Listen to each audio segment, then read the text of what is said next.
Welcome back to Industry RSVP In Depth, part two of our interview with Todd Jefferson, who's a Marvel director of games, and we are really honored that he's with us today. It's a big deal for us, so thank you again. So last week we ended up the episode talking about how people maybe could get an entry-level job in the industry, and also we stopped at on our timeline when you got your job at Pixar, and how did that become you moving into this terrific job that you have now at Marvel? Well, I think one of the things that really helped was just being in the Pixar atmosphere. The folks at Pixar are the best at what they do, and when you're in that sort of company, you either step up your game or you leave. For me, I just worked harder and learned from their example and got to sit in a room and talk with just visionary people. Meeting with Andrew Stanton over Wall-E, meeting with John Lasseter over Cars. You can't be around people like that and not have it rub off in some sort of way. So, and I believe the work that I did at Pixar prepared me for what I do at Marvel now. I had the experience as a tester. I had the experience as a producer at a game publisher, and now Pixar gave me the experience of working for a major license holder, and of all those experiences sort of combined into a very particular skill set, which is exactly what Marvel was looking for. And how long were you at Pixar? I was here for about 2 years. I might be totally off base, or probably I usually am, but I feel like Pixar is the kind of company that would supply you with free beverages and snacks. Like that. There are certain amenities. Yeah, in the left, dude. There's a cereal bar there, which is just legendary. It's just fantastic. It's a modern corporation where it's everything from the building layout to what's in the cafe is designed to make your stay there as comfortable as possible. That's awesome. Because creative people do stuff like that. Yeah. I need to work from some creatives. 2 years isn't an extremely long amount of time for you to have really risen up the ranks and moved to Marvel. Do you feel that within those 2 years you had learned enough that it's the natural progression of things, or was it a big risk that you took? I think it's always a risk when you leave someplace where you're happy. But I think it was a bigger risk not taking the opportunity that was put out in front of me, which was work with Marvel and work with the Marvel characters. For that, I have to give just a little qualification of that. I've been a Marvel fan since I was a child. There are pictures of me with the Captain America, pajamas and That's so cool. forth.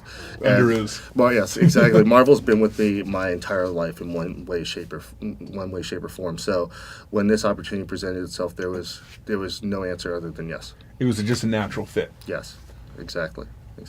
That's perfect. And being a fan of the comics, and sort of, you're really in their universe now. I mean, not just as a creative, but you coming up with these games, you have to know the laws of those universe. You have to know the skill sets of all those characters. Mm-hmm. So it's not like you can take free reign to do whatever you want in a video game. Right. So I'm sure that really helped that you know so much about it. Now, would you consider yourself, maybe it's not even a fair question, but are you a comic book fan or a gamer, or is it just they're blended together now?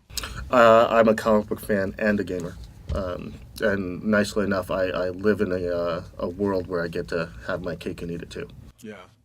I heard earlier one of the producers was asking about whether or not it's still fun for you to play video games when you get home, considering you're surrounded by it all day. But I didn't get to hear the answer. Oh, definitely. It's great to play video games at home. It's a nice way to relax. It's a nice way to see other people's creativity, and see what other people are doing, and learn from their successes or their mistakes. It's fun to just have new input. Yeah. And do you get to have any input about creating games for any of your favorite Marvel characters, or do you have to give them all the same amount of attention and love? Yes, I have. I and my group, we have a lot of input creatively with our licensees on what characters are going to be put forward in games. Like a good practical example is Marvel vs. Capcom 3. This is a game that was 10 years in the making. The last one came out a decade ago. I love that one. When we fired this production up again, everyone was very excited about it. But one of the most fun parts about the initial concept and pre-production stage was working with Capcom and getting the roster down, and also working with Marvel Publishing and getting a roster that's going to satisfy not just my inner fanboy, because that's a different list of characters, but it's the list that is going to put Marvel's best foot forward. Some of my list is some of that list, so there's nice overlap. But it was great fun helping determine who that roster is. And as I watch the press engagements, like we go to E3 and we go to Comic-Con and we roll out, we announce new characters, watching everyone's excitement, and then reading online like all the different guesses and all the arguments about why this character should be in, why this character shouldn't be in, and it's a lot of fun. So going to Comic-Con, the fanboys are really passionate. I know because I am one. And I have been on many comic book internet boards where people like to take out their frustration with the creatives. Have you ever seen yourself get bashed for maybe not including a character that deserved to be on a game, or creating a storyline that just should not have happened? I wouldn't say I've been bashed, but now that I've said that, I'll probably get bashed. But it wasn't bashed so much as so I could see that some of my answers were either disappointing or frustrating the person that asked, and it was for the simple reason that they asked very good questions, and they're answers that I can't give right away. Yeah. Where I'll know exactly what it is they're talking about, but I have to be a little evasive or be a little cryptic, and I can't give it away because I know it's in a month we're going to have a big reveal or something like that. So sometimes it's a little painful knowing and wanting to tell, but holding back. Cool. We're going to take another break here, and when we come back next week, we're really going to talk about the Comic-Con experience and what a frenzy, what an adrenaline rush that must be for you, and how that must feel. And then in another week after that, we will get a chance to talk about video games that spawn from Marvel movies, and obviously a few things that I misinterpreted. I didn't realize that Todd also does all the games at Marvel, so that really opens us up. So please tune in next week, and I'll see you in just a minute.